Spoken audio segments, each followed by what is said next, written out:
குடகு மலையை வசந்தன் என்ற அரசன் ஆண்டு வந்தான். அவனுக்கு அடிக்கடி கோபம் அதிகமாக வந்தது.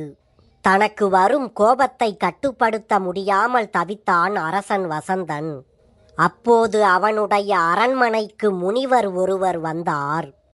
அரண்மனைக்கு வந்த அந்த முனிவரிடம் தன் நிலைமையை சொன்னான் அரசன் வசந்தன். நான் கோபப்படாமல் இருக்க நீங்கள்தான் வழிகாட்ட வேண்டும் என்று அவரிடம் வேண்டினான். அரசனின் நிலைமையை கேட்ட முனிவர் அரசனிடம், அரசே, என்னிடம் மந்திர கிண்ணம் ஒன்று உள்ளது. நான் அதை உனக்கு தருகிறேன். உனக்கு கோபம் வரும்போதெல்லாம் நீ அந்த கிண்ணத்தில் 3 முறை தண்ணீர் ஊற்றி குடிக்க வேண்டும். தொடர்ந்து நீ அதை செய்து வந்தால் உன்னுடைய கோபம் உன்னை விட்டு நீங்கிவிடும் என்றார். அரசனும் முனிவரிடம் அப்படியே செய்கிறேன் என்றான். பின் முனிவரிடமிருந்து அந்த மந்திர கிண்ணத்தை வாங்கிக் கொண்டான் அரசன். அன்று முதல் முனிவர் சொன்னதை பின்பற்றினான் அரசன். அரசன் தனக்கு கோபம் வரும்போதெல்லாம் அந்த கிண்ணத்தில் தண்ணீர் ஊற்றி குடித்தான். பின் சில மாதங்களுக்கு பிறகு மீண்டும் அதே முனிவர் அரசனின் அரண்மனைக்கு வந்தார்.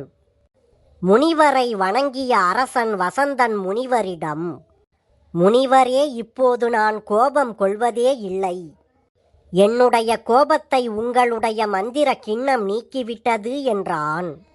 அதற்கு அந்த முனிவர் அரசன் வசந்தனிடம், அரசே, நான் உன்னிடம் தந்தது மந்திர கிண்ணம் அல்ல. அது ஒரு சாதாரண கிண்ணம்தான். நாம் கோபம் கொள்ளும்போது நம்முடைய உணர்ச்சி வேலை செய்கிறது. ஆனால் அப்போது அறிவு வேலை செய்வதில்லை. உணர்ச்சி பெருக்கில் நாம் நம்மை மீறி செயல்பட்டு விடுகின்றோம். பிறகு அதற்காக நாம் வருந்துகிறோம்.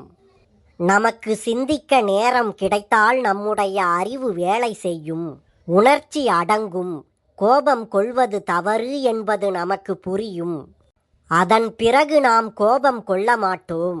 இந்த கிண்ணத்தில் 3 முறை தண்ணீர் ஊற்றி குடிக்க நேரம் ஆகும். அதன் மூலம் நம்முடைய அறிவுக்கு சிந்திக்க நேரம் கிடைக்கும். அப்போது கோபம் நம்மை விட்டு நீங்கிவிடும் என்று அரசனுக்கு விளக்கம் தந்தார் முனிவர்.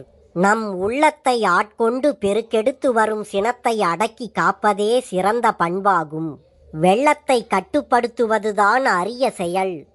கரையை உடைத்து வெள்ளத்தை அதன் போக்கில் விடுவது அரிய செயல் அல்ல. எப்போதும் நமக்கு அளவுக்கு மீறி வரும் கோபத்தை கட்டுப்படுத்த பழகிக்கொள்ள வேண்டும். அதுவே இந்த கதை சொல்லும் நீதியாகும்.